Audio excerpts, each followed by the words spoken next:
Happy Friday. Hey, we got an email this week from a young gal that was going through treatment, finished with treatment, and when her hair started to grow back in, it grew back in really curly.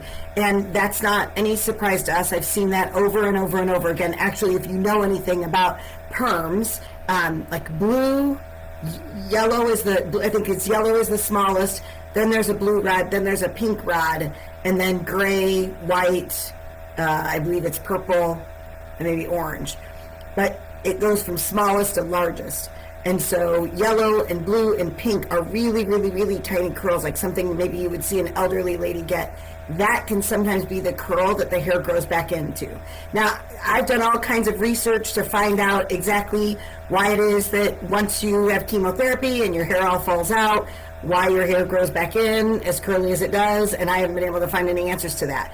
But I do have some answers for you on when your hair grows back in at that way and that lots of curl that comes in.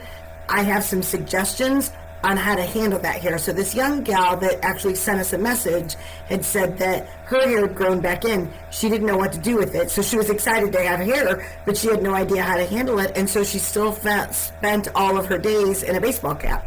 And she didn't want to do that anymore. So we sent her an email. Actually, I did a video for her of some of the suggestions that I had to kind of help counteract some of that curl. And so I thought, well, she can't be the only one with that question. And I know she's not, because when I was in the salon, I had that question over and over and over again. Again, grateful to have your hair back, but what do you do with it? How can you handle it? So I wanted to come live and give you some of the hints and tips that I learned that will help you control the curl that comes back in after your hair grows back in after your chemotherapy treatments. So there's two schools of thought here. There's I'm going to go two different ways with it. So one is some women may like that curl, but it's uncontrollable. So I want to give you some hints and tips on how to actually handle the curl and keep it curly. And then there are some women that the hair grows back in curly and they don't want that curl at all. And so I've got some hints and tips on how to get rid of some of that curl. So we'll go over what to do first if you want to keep the curl. So this is after your hair grows back in and you get those teeny tiny little curls. Maybe you want to keep some of that curl. So here's some of the hints and tips I have for that. So the first thing I have is get a haircut. And don't say haircut, but maybe go into your stylist and get a hair shaping. So you have to remember that I remember when my son was born, and I didn't give him a haircut. I'm a hairdresser, and I didn't give him a haircut for 2 years because I loved some of that curl, and I knew once I cut that curl off for his baby hair that it wouldn't grow back again. It's the same thing with this. A lot of times, once that hair grows out enough, the curl starts to relax, and then eventually it just kind of goes away. But we have to find a way to kind of deal with that curl while it's there. And I think what happens is that because you're so excited, or a woman is so excited to have hair, they don't get a haircut. But I will tell you that getting a haircut is huge. It makes all the difference in the world because it just reshapes it. And you'll notice that some of the ends on the hair, they're kind of they're real fragile, or they can even be a little frizzy. So my rule of thumb is that when you can lay your hand on the top of your head and pinch that hair with 2 fingers and enough hair sticks up here, it's time to get a haircut. But I think more than anything, it's just about shaping it. The hair's just grown back in all over the place. A lot of times you'll find after chemo that the bangs will grow back in they grow back in, but they seem to grow back in slower than everything else does. So your bangs may be shorter than some of the hair in the back. But if you go back in and you get somebody that can give you a haircut, clean up around your ears, clean up the back of the neck a little bit, and then even just piece out your bangs, it'll make a big difference. So go in, ask for a shaping, just a minute amount off, just a tiny, tiny bit. But you would be amazed by just taking that tiny bit off what a difference that would make. So that'd be number one, is to get a haircut.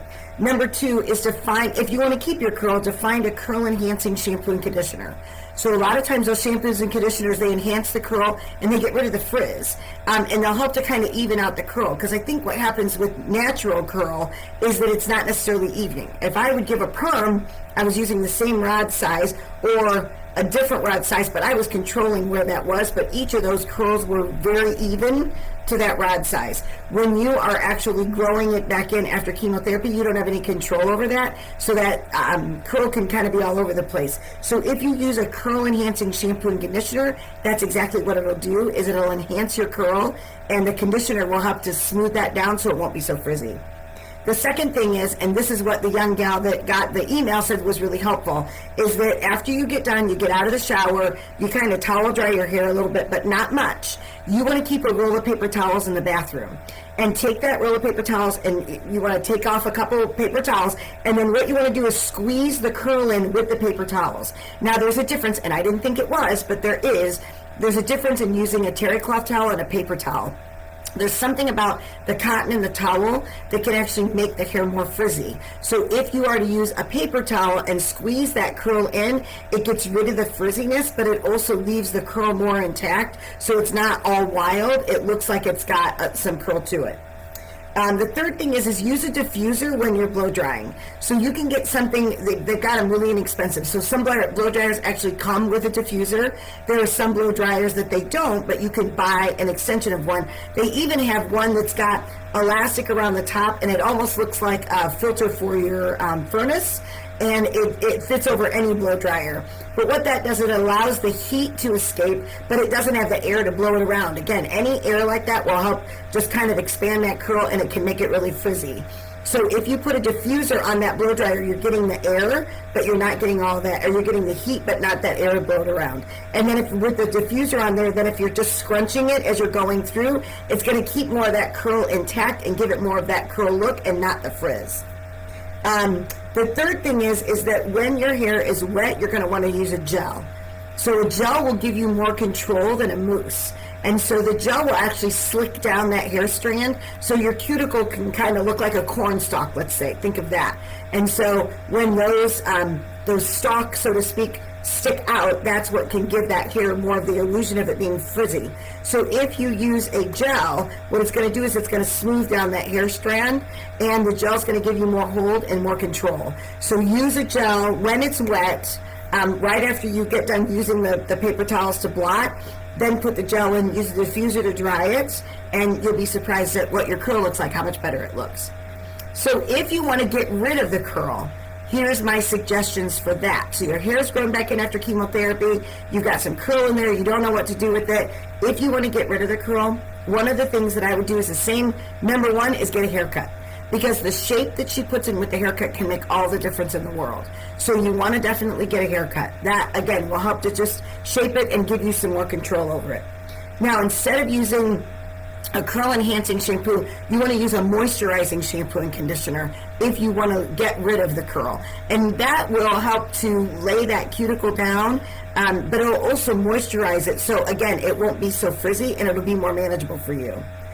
The third thing is, if you want to keep your curl, is let your hair air dry about 75% before you hit it with a blow dryer. So put your makeup on, go get dressed, go get breakfast, whatever you want to do, but let your hair dry about 75% and then use a blow dryer with it. And then when you're using a blow dryer during that time, you kind of dry it and get more of the moisture out, get it about 95% dry. And then what you want to do is take a round brush to it. You'll be surprised at just by using a round brush in the blow dryer with that natural curl, or the curl that you have now, how much that will pull that out. So it won't look so tight and it won't look so close to your head. It'll help to pull that out and give you a nicer, softer style. The last thing with that is if you don't want the curl, you don't want to keep it, you can use a mini flat iron. So even though your hair's short, like they've got flat irons that are that wide. So you would just take it, and even if you don't want to flat iron your whole head, if you just went through and flat ironed your bangs, flat ironed a few pieces around your face, and then still went through and scrunched this, you would almost have the best of both worlds at that point in time. You know, or if you went and blew dry this with a round brush and got it so that it was fuller, but then you wanted the bangs to lay a little softer around your face, a little mini flat iron would be a good thing for that. So I hope that helped. I hope that gives you some good insight. Decide whether you want to keep the curl or whether you want to get rid of the curl, and then follow those rules or some of those suggestions that I have. For more information, if you want more videos or free resources or help or anything like that that you may need, regarding beauty and cancer, make sure that you check out our website at hellogorgeous.org. So just again, I'm Kim Becker. I'm the founder of Hello Gorgeous, and I'm so glad that I get to be here to help you through your journey. So let us know if you have any questions. If you found something that's helped you kind of control your curl, enhance your curl, make sure you write it in the comments so that we can share it with others. So have a great day. Have a good weekend. Bye.